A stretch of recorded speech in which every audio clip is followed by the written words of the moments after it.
ತುಂಬ ದಿನಗಳಾದಮೇಲೆ may be ತುಂಬ ವರ್ಷಗಳಾದಮೇಲೆ ಸುದೀಪ್ ಅವ್ರ ಮೂವಿ ರಿಲೀಸ್ ಆಗ್ತಿದೆ. ಸೊ ಅದಕ್ಕೆ ನೋಡೋಣ ಅಂತ ಹೋಗ್ತಾ ಇದ್ದೀನಿ. ನನಗೆ ಆ್ಯಕ್ಚುಲಿ ಮರ್ತೇ ಹೋಗಿದ್ದೆ ನಾನು ಇವತ್ತು ರಿಲೀಸ್ ಅಂತ. ಸೊ ಅದಕ್ಕೆ ಬೇರೆ ಎಲ್ಲ ತುಂಬ ಬುಕ್ ಆಗಿಬಿಟ್ಟಿತ್ತು. ಅದಕ್ಕೆ ತಾವರೆಕೆರೆಯಲ್ಲಿ ಲಕ್ಷ್ಮೀ ಥಿಯೇಟ್ರಲ್ಲಿ ಸ್ವಲ್ಪ ಆ್ಯಕ್ಚುಲಿ ಬುಕ್ ಮೈ ಶೋನಲ್ಲೆಲ್ಲ ಫಿಲ್ ಆಗಿಬಿಟ್ಟಿದೆ. ಇಲ್ಲಿ ಕೊಡ್ತಾರೆ ಅನ್ನೋ ಹೋಪಿಂದ ಬಂದಿದ್ದೀನಿ. ಕೇಳಿ ನೋಡೋಣ ಯಾರನ್ನಾದರೂ ಇಲ್ಲಿ ಕೊಡ್ತಾರಾ ಇಲ್ವಾ ಟಿಕೆಟ್ಸ್ ಅಂತ. ಟಿಕೆಟ್ ಕೊಡ್ತಾರಣ್ಣ? ನಿಮ್ಮ ಬ್ಲಾಕಲ್ಲಿ ಮಾಡ್ತಾರ? ಹಾಂ,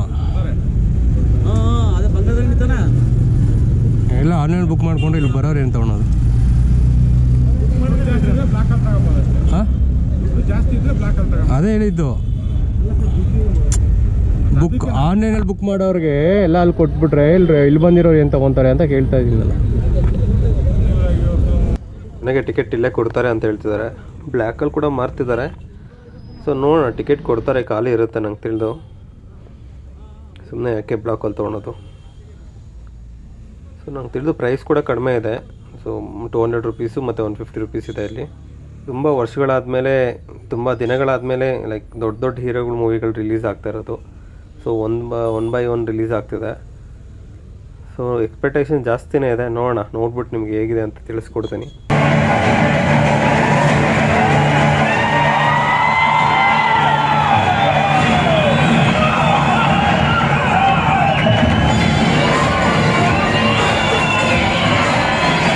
ಮೂವಿ ಬಗ್ಗೆ ಏನು ಹೇಳೋದು, ತುಂಬ ಚೆನ್ನಾಗಿ ಡೈರೆಕ್ಷನ್ ಮಾಡಿದ್ದಾರೆ. ಸುದೀಪ್ ಅವ್ರ ಆ್ಯಕ್ಟಿಂಗ್ ಬಗ್ಗೆ ಹೇಳೋದು ಇಲ್ಲ. ಬಟ್ ಮೂವಿಲಿ ಒಂದು 6 ಜನ 5 ಜನ ಕಾನ್ಸ್ಟೇಬಲ್ಗಳಿದ್ದಾರೆ. ಅವ್ರ ಕಿರ್ಚಾಟ ಕೇಳಿ ಕೇಳಿ ನಂಗೆ ತಲೆನೋವು ಬಂದ್ಬಿಟ್ಟು. ಅದು ಬಿಟ್ಟರೆ ಮೂವಿ ತುಂಬ ಚೆನ್ನಾಗಿ ತೊಗೊಂಡೋಗಿದ್ದಾರೆ.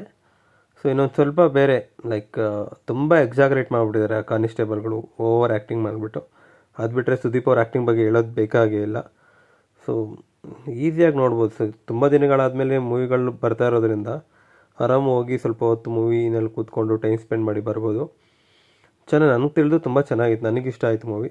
ಸೊ ನೀವು ನೋಡಿದರೆ ನಿಮ್ಗೆ ಹೇಗೆ ಅನ್ನಿಸ್ತು ಅಂತ ಕಮೆಂಟ್ ಮಾಡಿ. ಇಷ್ಟು ಹೇಳೋಕ್ಕೆ ಇಷ್ಟಪಡ್ತೀನಿ. ಓಕೆ ಫ್ರೆಂಡ್, ಬಾಯ್.